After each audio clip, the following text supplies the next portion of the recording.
Friends, देर आए दुरुस्त आए। किंगडम ऑफ व्हील्स में आज बड़े दिनों के बाद एक नया एपिसोड हम लेकर आए हैं। माफी उसके लिए कि इतने दिनों तक हम गायब रहे, लेकिन जब देर से आए तो दुरुस्त आए। क्या लाजवाब गाड़ी लेकर आए, क्योंकि इस गाड़ी के बारे में बहुत ज्यादा बात हो रही है, होनी भी चाहिए।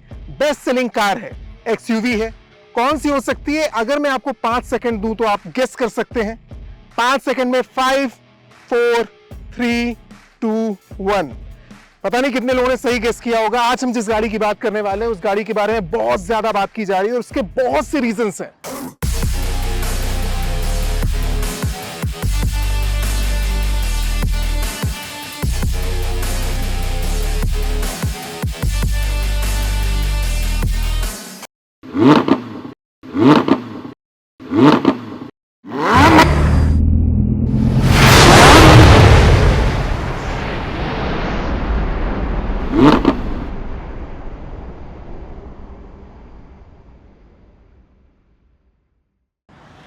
ये गाड़ी इतनी ज्यादा खूबसूरत है। बात हो रही है एक्सयूवी 700 की। गाड़ी ने जैसे ही मार्केट में दस्तक दी, सच बताऊं तो दस्तक देने से पहले ही इसको लेकर जितनी बज़ क्रिएट की गई थी वो सही साबित हुई। लोगों ने इसे पसंद किया। गाड़ी लाजवाब है, कमाल की गाड़ी है।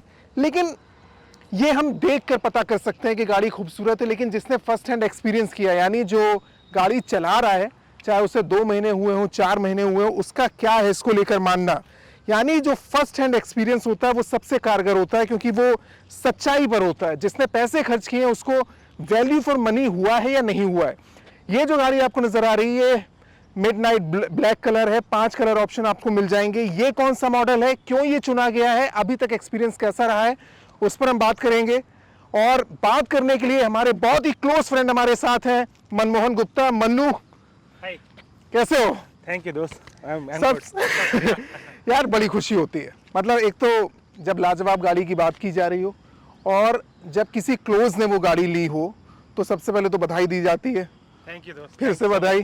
Thank you. लेकिन ये गाड़ी चुनी होगी तो हम जानते हैं कि हम जब थोड़ा बहुत गाड़ियों के बारे में हम लोग लगातार बात करते रहते हैं तो ये दिमाग में होता है कि कोई भी गाड़ी ऐसे ही नहीं ली जाएगी। और लोग इतना ज़्यादा बात कर रहे हो सिर्फ उसके लिए नहीं ली जाएगी। आप जाकर हर तरीके से उसे परखना चाहते हैं, उसके बाद आप पैसे इन्वेस्ट करते हैं। वैल्यू फॉर मनी की जो बात कर रहे हैं। मेरा पहला सवाल ये है कि जब गाड़ी लेने का मन में आया, कितनी R&D की, कितनी बार गए हो शोरूम, कितनी बार परखा है, इसके अलावा कौन सी गाड़ियां देखी, सब बता दो कि आखिर क्यों इस गाड़ी में आकर जीरो इन हुए। तो इस गाड़ी पे कैसे आया मैं? वैसे बहुत दिलचस्प कहानी है। मेरे पास गाड़ी नहीं थी तो मैं एक्चुअली महिंद्रा की गाड़ी पिछले 10 साल से सर्च कर रहा था। स्कॉर्पियो लेने का मेरा बहुत प्लान था। मैं अपने एक फ्रेंड के साथ, जो ये कैमरा ऑपरेट कर रहे हैं इनके साथ स्कॉर्पियो देखने गया था और हमने ऑलमोस्ट सब कुछ फाइनल किया था। फिर अनफॉर्चुनेट कोई सिचुएशन ऐसी हुई कि मैं नहीं ले पाया। फिर इसके बाद मेरे पास KUV 100 महिंद्रा, मैंने इसको चलाना। अच्छा, महिंद्रा के पुराने कस्टमर हो। KUV 100 में चलाता था। वो देखने में बहुत छोटी लगती है लेकिन अंदर से बहुत स्पेशियस गाड़ी है और मैं बहुत कंफर्टेबल फील करता था। मैं उससे लॉन्ग ड्राइव पे भी गया हूँ।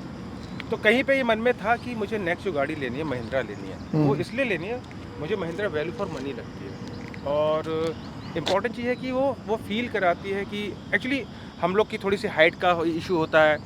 हम छोटी गाड़ी में बैठते हैं तो हेडरेस्ट होता है, जो हेडरूम होता है वो थोड़ा कम होता है। सो मुझे महिंद्रा की गाड़ियों में ये सब कुछ लग रहा था मिल जाएगा। लेकिन एक सबसे बड़ा रीज़न है कि जिस सेगमेंट में ये गाड़ी है वहाँ पे मैं इस बजट पे जाता नहीं। मुझे हैचबैक ही लेनी थी, लेकिन एक प्रीमियम हैचबैक लेनी थी क्योंकि मैं KUV 100 से मूव करना चाहता था, स्विच करना चाहता था। ठीक है। सो मैं मार्केट में और भी गाड़ियाँ देखने गया तो उसमें टाटा की थी, स्कोडा कुशक भी है, हुंडई है। सो वो जिस सेगमेंट में दे रही हैं वो 5 सीटर है और वो कहते हैं कि एक्सयूवी वाला प्रीमियम सेक्टर वो सेगमेंट है, लेकिन वो वैल्यू फॉर मनी नहीं लगा। क्यों नहीं लगा? क्यों? इस गाड़ी में क्या अच्छा लगा, मैं उस पर आऊंगा। ये मॉडल कौन सा है? ये EX5 5 seater automatic petrol version है, जो कि 19 लाख के करीब। ये जो एक्स शोरूम 19 पॉइंट समथिंग का है, जो एक्स शोरूम है इसका, उस पे ठीक है, टैक्सेस और तो वो करीब 22-23 तक कितनी बैठी है? 22-23 23.5 तक पड़ जाती है। ये जो गाड़ी चुनी गई है, ये गाड़ी तमाम R&D के बाद, और ये सबसे अच्छी बात है कि पहले भी महिंद्रा की गाड़ी चला चुके हो, उससे सेटिस्फाइड थे, इसलिए महिंद्रा में आए। क्योंकि महिंद्रा और टाटा दो कॉम्पिटिट कर रही हैं इस डोमेन में और उसमें ये नहीं, बिल्कुल इसको डिनाई नहीं कर सकते, लाख बोला जाए कि अंदर किस तरह का फील आता है वो मैं बाद में जाऊंगा, लेकिन पहली डिमांड जो होती है वो गाड़ी की प्रेजेंस होती है कि यार गाड़ी निकल रही है तो गाड़ी पता चलनी चाहिए, गाड़ी के बाहर भी खड़े हो कोई देख रहा है तो गाड़ी में वो धमक होनी चाहिए कि जब ऐसी गाड़ी ली, खर्च करो तो हाँ, तो वैल्यू फॉर मनी उस लेवल पर आनी चाहिए। तो ये जो गाड़ी है ये लगभग 4695 mm की इसकी लेंथ है। मैं एक बार लेंथ दिखा दूं, क्योंकि जब भी गाड़ी साइड से निकलती है मन्नू, तो यार ये दिल में तो होता है ना कि गाड़ी जब नहीं ली होती है कि गाड़ी है दमदार, और यही वजह है कि गाड़ी खूब बिकी है। अंदर जो फील आता है वो छोड़िए, लेकिन बाहर से जो लगभग 4695 mm की इसकी लेंथ है, और ये गाड़ी बड़ी लंबी से, तो ये एक फील तो होगा ना कि गाड़ी यार मैं जो ले रहा हूँ वो गाड़ी एक्सयूवी बाहर से भी दिखे। एग्जैक्टली यही मैं कहना चाह रहा हूँ कि लोग प्रीमियम हैचबैक लेते हैं। वो टाटा की जो अभी आई है नेक्सॉन जो है, आप उसका जो मैं उसको भी चेक करने गया था, 18-19 लाख में मिल रही है उसका जो टॉप मॉडल है। मैं 20 लाख रुपए खर्च करके एक हैचबैक ले रहा हूँ, और क्या है उसके अंदर से ब्यूटिफिकेशन, मतलब पावर विंडो ऐसी होगी, उसमें ORVM होगा, रेन सेंसर वाइपर होगा। अगर उसका हम सनरूफ देखेंगे तो उसके अंदर सनरूफ छोटा सा होगा, यहाँ मून रूफ मिल रहा है इतना बड़ा। सो आप सबसे पहले, हम एज ए इंडियन हम ये सोचते हैं कि हमें वैल्यू फॉर मनी चीज़ें मिले, तो उस हिसाब से आप इन्वेस्ट करते हो। सेफ्टी का अगर हम इशू अगर देखते हैं, महिंद्रा बेस्ट है, ऐसा नहीं कहूँगा, कंपेयर नहीं, इसमें 5 स्टार रेटिंग है, लेकिन मैं दिग्विजय आ जाओ जरा फ्रंट में देख लेते हैं, क्योंकि मैं साइड से इसलिए दिखाना चाह रहा था क्योंकि मैं चाहता हूं कि जब एक्सयूवी लोग लेते हैं ना तो उनके दिमाग में क्या होता है गाड़ी को लेकर, वो फील आना चाहिए। अगर आप फ्रंट लुक देखते हैं, बताने की ज़रूरत नहीं है, कुछ चीज़ें बहुत अपील करती हैं। महिंद्रा का एक जो ट्रेडमार्क है वो ग्रिल आपको क्रोम वाली मिल जाएगी, लेकिन इसके हेडलैम्प को लेकर कोई शिकायत है क्या? जिस तरह की ये देखिए कितना बढ़िया इसका लगता है, डेलाइट में ये। तो ये गाड़ी जो खूबसूरती है फ्रंट से बिल्कुल समझ में आती है, और आप रियर तक जाते हैं ना तो वो फील बिल्कुल पता चलता है कि गाड़ी एक मजबूत और दमदार एसयूवी की फील आता है, मस्कुलर वाला फील, हाँ, वो नजर आता है इसमें। अब आते हैं गाड़ी में जो दूसरी सबसे इंपॉर्टेंट चीज़ है, मैं नहीं चाहूँगा क्योंकि ये नई गाड़ी आई होती है तो हमें बताने की ज़रूरत होती है कि किस तरह की गाड़ी दिख रही है। सबने गाड़ी फर्स्ट हैंड एक्सपीरियंस कर लिया है, कुछ लोगों ने गाड़ी ले ली है, कुछ लोग टेस्ट ड्राइव कर चुके हैं, तो उनके लिए क्योंकि फर्स्ट हैंड एक्सपीरियंस की बात कर रहे हैं। लेकिन यार दूसरी चीज़ जो बहुत इंपॉर्टेंट है कि गाड़ी में आप बैठते हो और आप सबसे पहले शोरूम में जाके टेस्ट ड्राइव तो नहीं लेते हो, लेकिन कई बार आप जाते हो तो गाड़ी में बैठकर फील करते हो कि गाड़ी में कंफर्ट आ रहा है कि नहीं। तो वो जाने से पहले इस डोर हैंडल की बात कर लेते हैं यार, बड़ी चर्चा हो रही है इसकी। ये इनविजिबल उसका है। हाँ, क्योंकि जो पहले से पारंपरिक तरीके होते तो उससे अब टेक्नोलॉजी किस तरीके से बदल रही है। इसमें भी 2 ऑप्शन है, एक ऑटोमेटिक है और एक मैनुअल है। ये मैनुअल है जिसमें आप प्रेस करते हैं और ये बाहर निकल कर आता है। ये इस जगह से 3 पॉइंट से हम प्रेस करेंगे और ये बाहर निकल आएगा। और ठीक है, और जो दूसरा वाला ऑप्शन था उसमें क्या है कि जैसे आप वो सेंसर है, सेंसर उसमें कीज आपके पास होगी तो उसका ये अपने ऑटोमेटिकली बाहर आ जाएगा, या अनलॉक करेंगे तो बाहर आ जाएगा ये। ठीक है, अब आते हैं जो सबसे इम्पोर्टेंट है कि आप, ये मैं बात कर रहा हूँ, इस तरह की गाड़ी जो भी लेगा वो ड्राइव करना चाहता है, तो वो जो फील होता है वो अलग है। दूसरा होता है पहला कंफर्ट वाला। यहाँ जब गाड़ी लेने गए होगे और इसके पहले जो भी गाड़ियाँ चला चुके हैं हम, तो इम्पॉर्टेंट था कि एक तो एक्सयूवी में आपको वैसे भी थोड़ा फील आता है कि यार थोड़ी सी हाइट ऊपर मिलती है आपको, लेकिन जो कंफर्ट वाली बात होती है वो वैसी कोई दिक्कत इसमें कोई इशू नहीं है। मैं स्कॉर्पियो चेक करने गया था, उसका सीट का कंफर्ट और इसके कंफर्ट में बहुत जमीन आसमान का फर्क लगा मुझे। मैं पहले सोचा था स्कॉर्पियो लूंगा, मैंने उसको ही प्लान करा था, लेकिन उसने मुझे बोला कि आप ये XUV 700 पे भी एक बार ट्राई करके देखिए। और फिर मैंने इस पे बैठा, फिर मैंने कहा इसकी ड्राइव लेना चाहूँगा। मैंने दोनों की ड्राइव ली तो मुझे इसकी बहुत कंफर्टेबल ड्राइव लगी। उसमें स्कॉर्पियो में वो फील आ रहा था कि ठीक है, जैसे हम लोग जब बैचलर होते थे ना तो सब सारे लड़के लोग है ना, पार्टी करना हो, कहीं घूमने जाना, तो एक वो आता था फील। लेकिन अगर फैमिली कार को अगर आप मान के चल रहे हो ना, तो मुझे लगता है उसमें इसमें एक फील आता है, लग्जरी वाला भी, मस्कुलर फील भी आता है और आपको एक कंफर्ट भी मिलता है। कंफर्ट वाले बहुत अच्छा। जब फैमिली की बात कर रहे हो दिग्विजय, मैं चाहता हूँ कि हम थोड़ा पीछे की तरफ आकर भी, क्योंकि कंफर्ट में आप तो ड्राइव कर रहे हो, लेकिन इम्पॉर्टेंट ये भी होता है कि आपके साथ जो भी लोग हैं फैमिली के, वो जब बैठे तो यहाँ लेग रूम प्रॉपर होना चाहिए। मैंने अभी हाइट को ऐसे एडजस्ट किया है, 6 फीट के बंदे के अकॉर्डिंग ड्राइविंग सीट एडजस्टेड है। उसके बाद भी मुझे कोई प्रॉब्लम नहीं है, अच्छा खासा लेग रूम मेरे पास है। हेडरूम भी, वो तो हम बात ही कर चुके थे कि गाड़ी 1755 अगर मैं सही हूँ तो ये हाइट है mm में। तो ये कंफर्ट तो मुझे नजर आ रहा है। ये 5 सीटर की हम बात कर रहे हैं। 5 सीटर है। अच्छा, इस पर मेरा क्वेश्चन है, क्योंकि ये दोनों ऑप्शन थे, 5 सीटर भी ले सकते हो, 7 सीटर भी ले सकते हो, लेकिन 5 सीटर के साथ आपको थोड़ा सा बूट स्पेस ज़्यादा मिलता है, लगभग 400 लीटर का। लेकिन 7 सीटर के साथ एक प्रॉब्लम है कि आप बहुत अच्छा लगेज कैरी नहीं कर सकते, या तो उसके लिए पर आप कैरियर लगवाना पड़ेगा। इसको हम ज़रा ओपन करें और लोगों को दिखाएं कि कितनी स्पेस मिल सकती है। ये पूरा मैंने बैग रखा हुआ है यहाँ पे। ये है, अच्छा खासा स्पेस है। आप इस पे आराम से बैठ सकते हैं। मेरे जैसा आदमी इतना पैर करके बैठ सकता है। मनु, क्या वजह थी, मतलब अगर मैं 7 सीटर ऑप्शन की बात करूं तो एक तो रिक्वायरमेंट होती है कि वो रिक्वायरमेंट है या नहीं है फैमिली वाइज। दूसरा ये कि लगेज के आप जानते हैं कि आपको ट्रैवल कैसा करना है, कितना लगेज आपके साथ होगा, किस तरह के आप वर्क प्रोफेशन में हैं, तो ये 7 सीटर ना चुनना और ये स्पेस आपको मिल जाए। इसमें आपके दर्शकों के लिए एक हेल्प कर देता हूँ। हर कोई कंफ्यूज है, 7 सीटर 7 सीटर 7 सीटर, सबको लगता है 7 सीटर एक्सयूवी मतलब 7 सीटर 7 सीटर। हमेशा याद रखिएगा, जब आप किसी गाड़ी में बैठते हैं तो आप ये डिसाइड करते हैं कि आप कहाँ जा रहे हैं और कितने लोग जा रहे हैं। अगर आप फैमिली के साथ सिटी में किसी फंक्शन में जा रहे हैं, सो बेटर अगर 7 लोग हैं, अच्छा ऑप्शन होगा कि आप एक टैक्सी कर लीजिए, कंफर्टेबल रहेगा, आप फ्री रहोगे, स्ट्रेस फ्री रहोगे, 7 लोग आराम से बैठ गए, क्योंकि वहाँ लगेज लेके नहीं जाना है। लेकिन जब आप सिटी से बाहर जा रहे हो और 7 लोग हो, अगर आपने 7 लोग इसमें एडजस्ट कर भी लिए, लगेज कहाँ रखोगे? उस टाइम भी आप कर लो टैक्सी कर ली, क्योंकि 7 सीटर लॉन्ग रूट पे जाओगे फैमिली के साथ। ये गाड़ी आप हमेशा जब भी लेना, 7 सीटर कोई अच्छा ऑप्शन नहीं है। वो सिर्फ और सिर्फ ड्राइव के लिए आप सिटी में घूम सकते हो, 5-6 लोग आराम से। लेकिन जब कभी आप लॉन्ग रूट पे जाओगे तो ये गाड़ी 5 सीटर ही गाड़ी सबके लिए कंफर्टेबल होती है। रीजन भाई, 5 लोग आराम से बैठ सकते हैं, उनका 5 का पूरा लगेज यहाँ आता है। अच्छा, ये भी है ना कि सबकी रिक्वायरमेंट अलग है। कई लोगों की जॉइंट फैमिली है, फैमिली बड़ी है, लेकिन 7 सीटर में भी ऑप्शन है कि आप जो रेयर सीट है उसको आप बेंड कर सकते हैं। लेकिन उसमें भी थोड़ा साइज कम हो जाता है। अच्छा, उसमें साइज कम हो जाता है। और एक और चीज़ है, अगर आप अपने बजट को लेकर के कॉन्स्टेंट है कि आपको लगता है कि नहीं, मैं फैमिली के साथ 7 मेरे घर में पीपल हैं, लोग हैं, तो हम लोग कभी कभार ही जाते हैं, ठीक है। अगर आप यूज्ड टू हैं, जाते ही रहते हैं, तो सबसे बड़ी चीज़ क्या है कि जो प्राइस डिफरेंस है 1,20,000। अच्छा, ये भी मैं आना अगर चाहता आप 7 सीटर ऑप्शन में जाते हैं या 5 सीटर में जाते हैं तो आपको लगभग 1,20,000 का और एक ऑप्शन मिल जाता है, यहाँ पे एक एसी वेंट लग जाता है, बस ये डिफरेंस होता है। ठीक है, तो ये लोगों पर छोड़ देते हैं जिनकी जो रिक्वायरमेंट है वैसे ले सकते हैं। लेकिन 5 सीटर में आपके पास कितनी स्पेस बन सकती है वो हमने दिखाया। मिल सकती है, इसमें पूरी कैंपिंग का सामान रख सकते हैं आप, पूरे लगेज रख सकते हो, और 5 लोग बड़े आराम से पूरे लगेज के साथ किसी भी ट्रिप पे जा सकते हैं। ठीक है, इसका कैमरा कैसे मैं बाद में आऊँगा, लेकिन आपको वॉशर भी रियर विंडो के लिए वगैरह सब है इसमें, ठीक है, और इसका कैमरा कैसे वो हम बात करेंगे बाद में। तो ये कंफर्ट की बात हो गई। बात हो गई ओवरऑल लुक की। इस पर इसलिए नहीं ज़्यादा मैं गया क्योंकि गाड़ियां सबने देखी हैं, फर्स्ट हैंड एक्सपीरियंस किया है। कंफर्ट बताना ज़रूरी है क्योंकि बहुत से लोग गाड़ियों में बैठे नहीं है तो उनको अंदाज़ा लग जाएगा। अब हम चलते हैं छोटी सी ड्राइव पर, अंदर जो कुछ है उस पर भी बात कर लेते हैं।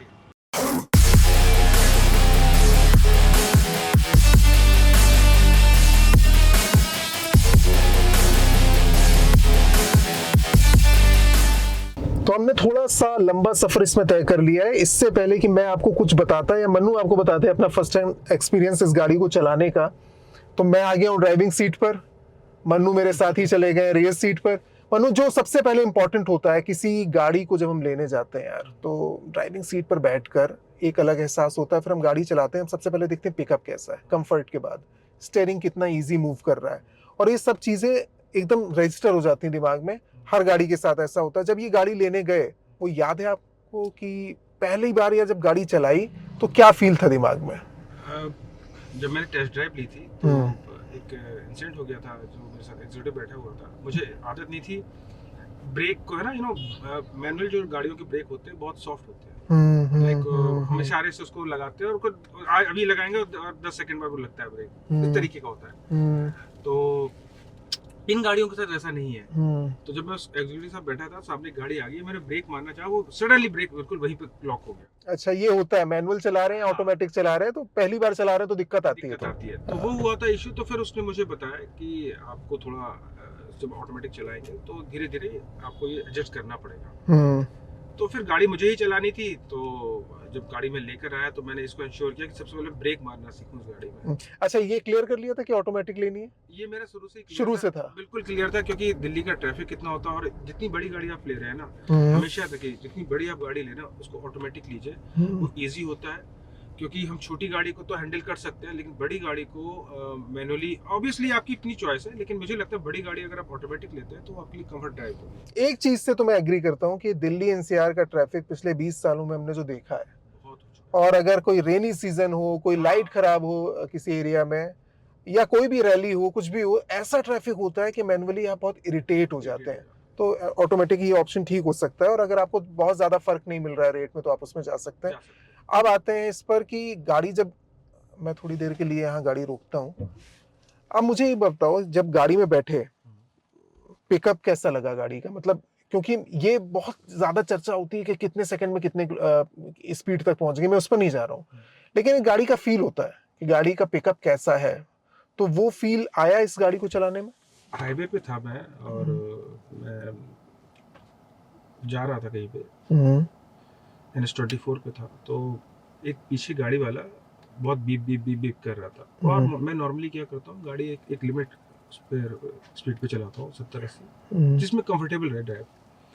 मैंने साइड कर ली गाड़ी, वो ओवरटेक करके निकला, और फिर मुझे देखता है, तो मुझे देख के बोल रहा था ऐसे कि यू नो क्या, तो अपनी गाड़ी, तुम गाड़ी नहीं चला सकते हो। मैंने फिर एक्सीलेटर में पैर लगाया, विद इन लाइक 5 से 10 सेकंड में उसको ओवरटेक करके मैं निकल गया था। मेरी उस टाइम पे स्पीड थी 130, और शायद मैं उसको बहुत पीछे छोड़ चुका था। मैं 140 पे भी गया, फिर मैंने कहा हाई स्पीड कहाँ तक गए उस गाड़ी में? 140 तक मैं गया। 140 तक गए? कंफर्टेबल राइड थी, कोई इशू नहीं है। इसमें कुछ फंक्शन दिए हुए हैं, इसमें जो आपका ट्रेल असिस्ट का भी है, ब्रेक असिस्ट भी है, और सबसे अच्छी बात है कि स्टीयरिंग बहुत कंफर्टेबल है, बहुत इजी मूव करती है, और वैसे भी अब गाड़ियां इस तरह की आ गई हैं कि जो, मुझे तो याद आता है जिस समय हम लोग सेंट्रो का ऐड देखते थे, सबसे पहले जिंग ड्राइव आई थी, और किस तरह से स्टीयरिंग बहुत कंफर्टेबल है वो बताया जाता था। अब सारी गाड़ियों में मिलता है और कंफर्टेबल है।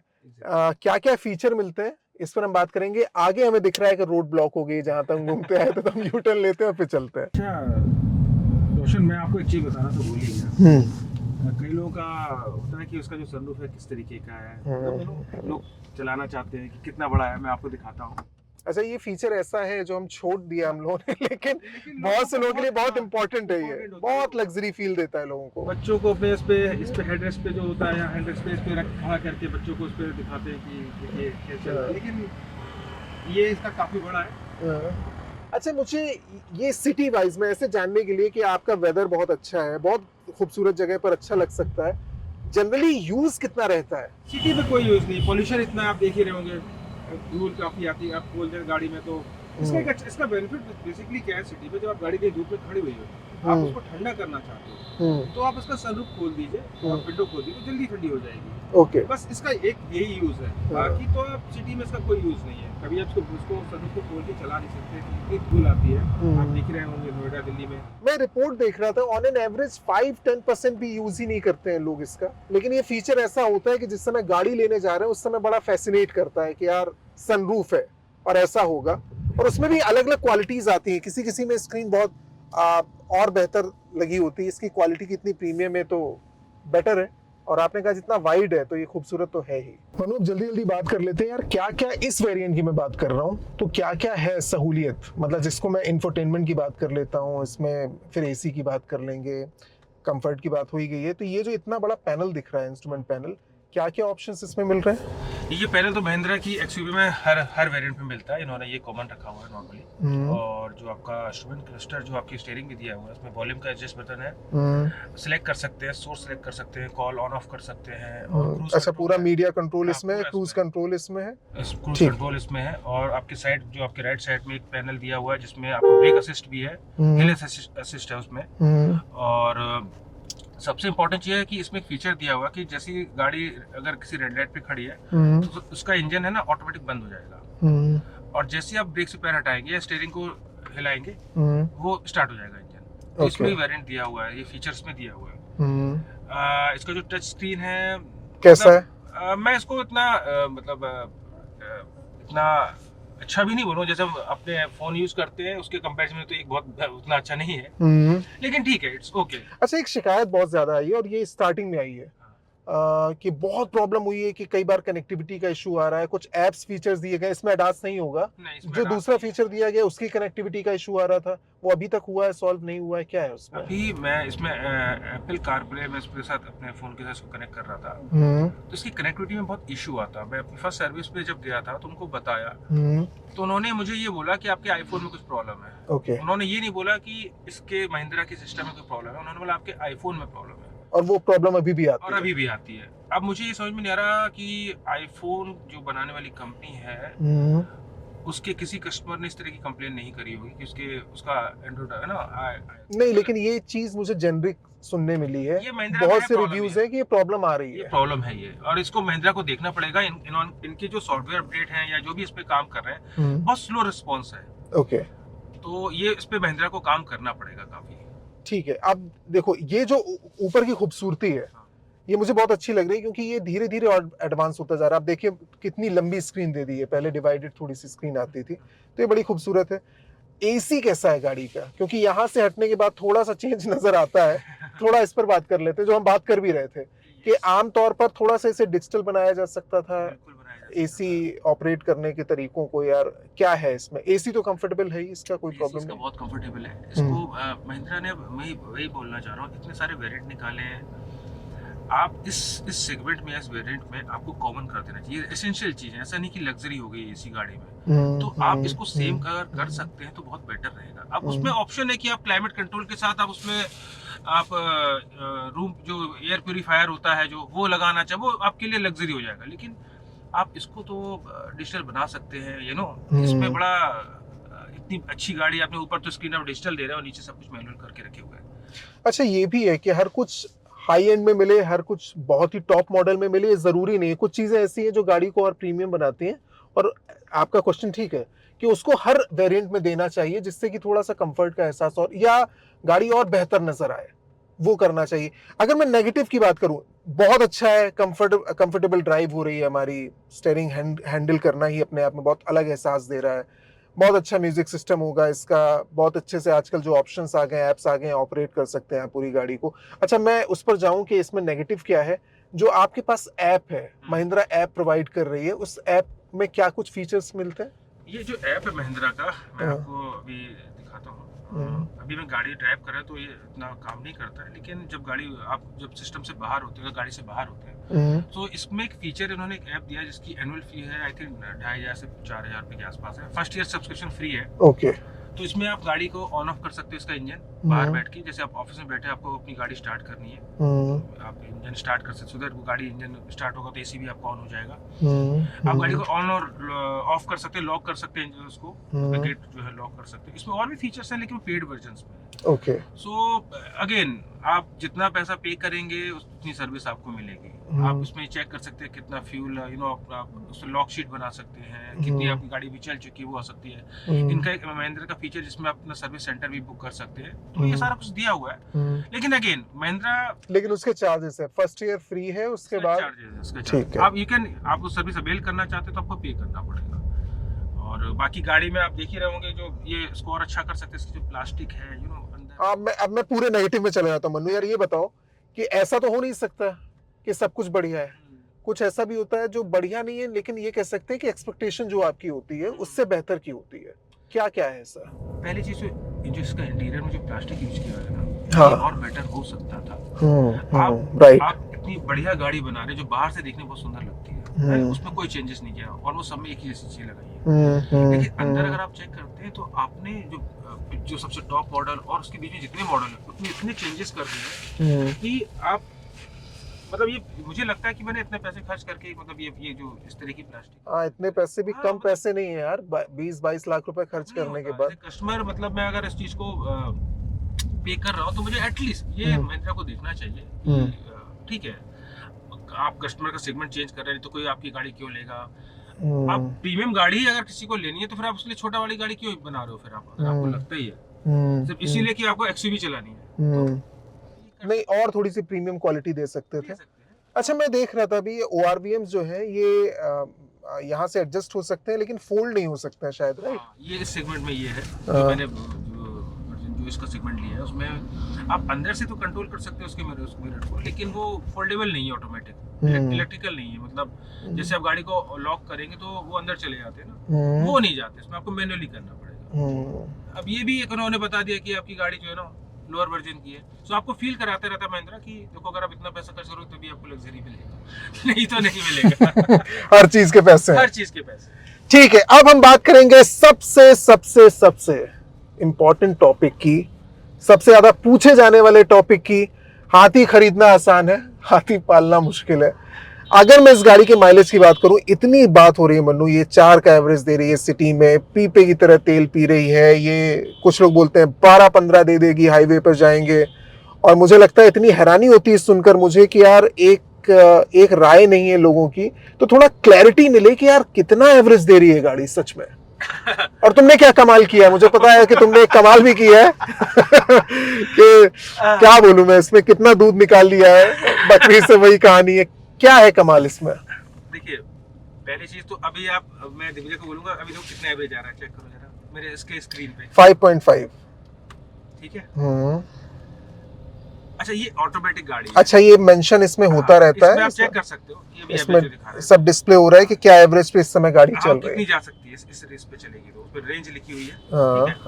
सो बेसिकली क्या है, आप जब ऑटोमेटिक गाड़ी लेते हैं तो आपका माइलेज है ना वैसे ही कम हो जाता है 1 से 2 किलोमीटर। अच्छा ये फर्क आता है मैनुअल और ऑटोमेटिक में कि 1 से 1.5 किलोमीटर का, राइट? 1 से 2 किलोमीटर के बीच में आपका माइलेज कम होगा। अभी मेरे साथ एक इमरजेंसी थी, मेडिकल इमरजेंसी थी, तो उसमें मैं सिर्फ सिटी में था, दिल्ली में था, तो मुझे सिर्फ मेडिसिन लेने जाना पड़ता था, और कहीं जाना पड़ता था, कुछ और भी चीज़ करनी पड़ती थी। तो उस टाइम में जब गाड़ी चला रहा था तो मेरा जो एवरेज आ रहा था 7 से लेकर 10 के बीच में आ रहा था। मतलब ये सिटी ड्राइव की बात करो जिसमें बार बार रुक रहे थे, बहुत लंबा स्ट्रेच आप कवर नहीं कर रहे थे, ठीक है? आपको मालूम है इसका ये छोटी सेगमेंट की गाड़ी तो है नहीं, बड़ा इंजन है, तो ऑब्वियसली ये तेल बहुत पीता है, बहुत तेल पीता है। सो ये सिटी में था। सिटी में मतलब मैं एक पर्टिकुलर जगह से दूसरी जगह जा रहा था। फिर जब मैं यहाँ से अपने ऑफिस, घर से ऑफिस जाने लगा, और मैं एक लिमिटेड, मतलब कि मेरी जो एवरेज स्पीड थी 45 से 60 के बीच में रह रही थी, तो मेरा जो एवरेज था वो 8 से 10 के बीच में हो गया, राइट? ये सिटी में था। सो ऑन एवरेज सिटी में आप 9 किलोमीटर का आप निकाल सकते हो, ठीक है? अगर आपको ज्यादा ट्रैफिक में नहीं घुसना पड़े, अगर आप गुड़गांव जा रहे हो, अगर आप पीक आवर में जा रहे हो तो आपका एवरेज 8-9 निकलेगा, 9, लेकिन अगर आप उसको फ्री उस पे जा रहे हो तो 11-12 भी आराम से निकल जाएगा, ठीक है? ये गुड़गांव जाने का है। अब मैंने कितना निकाला है ये शायद आनंद महिंद्रा को भी पता चले कि ऑटोमेटिक गाड़ी से इतना एवरेज निकल सकता है, पता नहीं। मैं अभी यही कह सकता, मैं उससे ज्यादा भी निकाल सकता था। मैंने इससे 19.1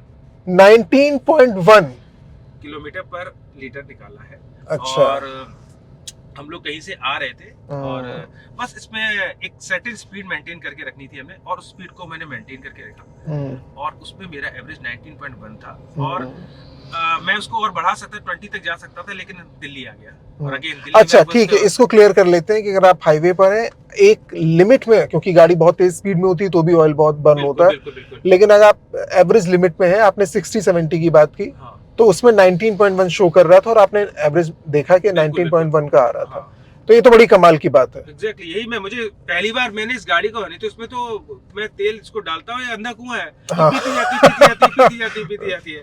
लेकिन हाँ, अगर आपकी रनिंग कम है, ठीक है, तो आप पेट्रोल वर्जन में जाइए। अगर आपकी रनिंग ज्यादा है तो आपको डीजल वर्जन में जाना चाहिए।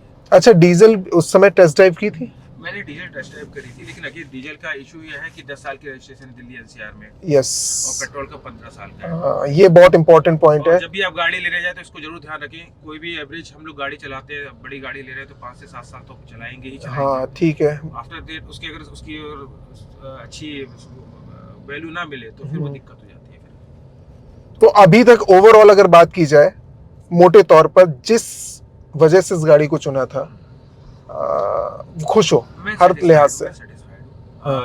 मतलब कोई भी, अब मैं ऐसे पूछ रहा हूँ कि जो लोग हैं, जो कस्टमर हो सकते हैं, संभावित कस्टमर पॉसिबली ले सकते हैं इस गाड़ी को, वो आपने नेगेटिव पॉजिटिव गिना दिए, जिसमें पॉजिटिव बहुत है, क्योंकि बस एक ही नेगेटिव मैं आपको बस बोलना चाहूंगा। देखिए ये गाड़ी मैं आपको ये हमेशा बोलना चाहूँगा, ये गाड़ी बड़ा इंजन है इसका। अगर आप छोटी गाड़ी से बड़ी गाड़ी में शिफ्ट हो रहे हैं तो पहले प्रिपेयर रहिए कि आपको तेल के लिए जो सबसे इम्पोर्टेंट जो आप कह ना माइलेज वाला इशू आपको साइड में रखना पड़ेगा।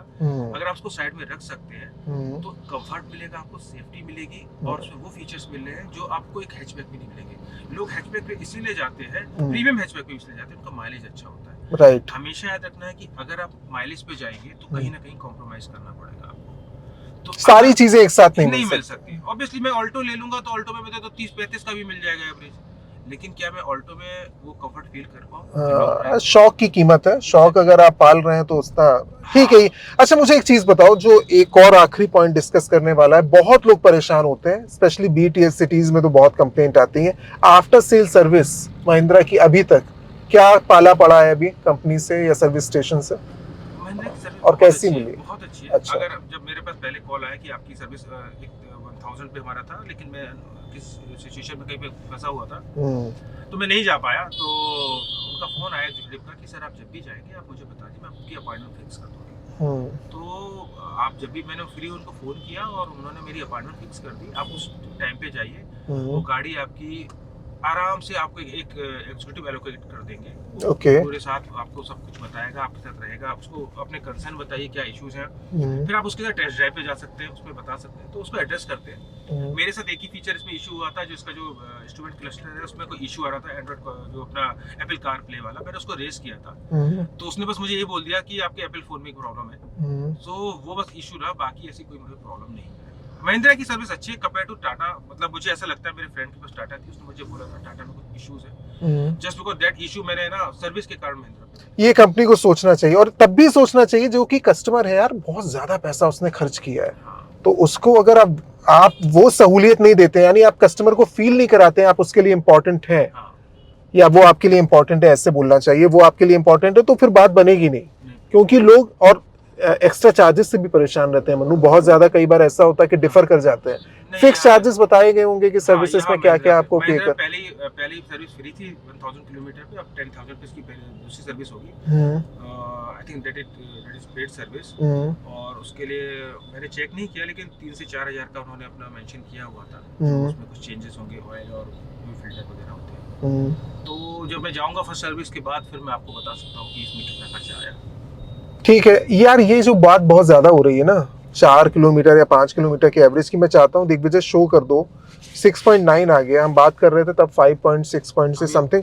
तो अभी हम तो सिटी में बहुत ही क्योंकि हम 9 बजे का अर्ली मॉर्निंग शूट कर रहे हैं, हम लोग ऑफिस टाइमिंग शुरू होती है, और हम देख रहे हैं कि ट्रैफिक है हाँ, तो उसके बाद भी तो मुझे लग रहा है कि गाड़ी, अगर आप ये गाड़ी सोच कर ले रहे हैं कि भाई आपको 25-30 का एवरेज मिलेगा, ये सब होता नहीं है, या 22 का 20 का शो कर रखा है, वो आपको हाईवे पे मिलेगा। सिटी वाइज अगर आप कंफर्टेबल ड्राइव कर रहे हैं, आप गाड़ी को तमीज से चला रहे हैं, तो आपको 9-10 का एवरेज मिल जाएगा। चलो मन्नू, गुड लक। हम क्योंकि अभी 5000 किलोमीटर चली है, तो ये खुशी का मौका है। हम लोग वैसे भी प्लान कर रहे थे कि लॉन्ग ड्राइव पे जाएंगे, मतलब सिटी के बाहर कभी जाएंगे, देखते हैं कब मौका मिलता है। बिल्कुल। लेकिन तब तक के बाद अगर 10-15-20 हजार किलोमीटर जब चल जाएगी, तो एक बार फिर से हम लोग बैठेंगे और तब देखेंगे, क्या भगवान करे कोई कमी ना निकल कर आए। और अभी तक लोगों के क्वेश्चन के आंसर मिल गए होंगे, फिर भी जो क्वेश्चन के आंसर नहीं मिले हैं वो लोग सवाल पूछेंगे कमेंट बॉक्स में, तो मैं सवाल ट्रांसफर कर दूंगा। और अब हम चलते हैं चाय पीने। फिलहाल इस शूट को यहीं वाइंड अप करते हैं। उम्मीद करते हैं कि ये गाड़ी को लेकर अगर आपके मन में कोई भी सवाल आ रहा होगा, खास तौर से उन लोगों के लिए बहुत इंपॉर्टेंट होता है जो ये जानना चाहते हैं, यार जिसके पास गाड़ी उससे बात कराओ, तो उससे बात हो गई है, और उम्मीद करते हैं कि सवालों के जवाब मिल गए होंगे। Thank you so much. Thank you. फिर बात करेंगे इस गाड़ी के बारे में।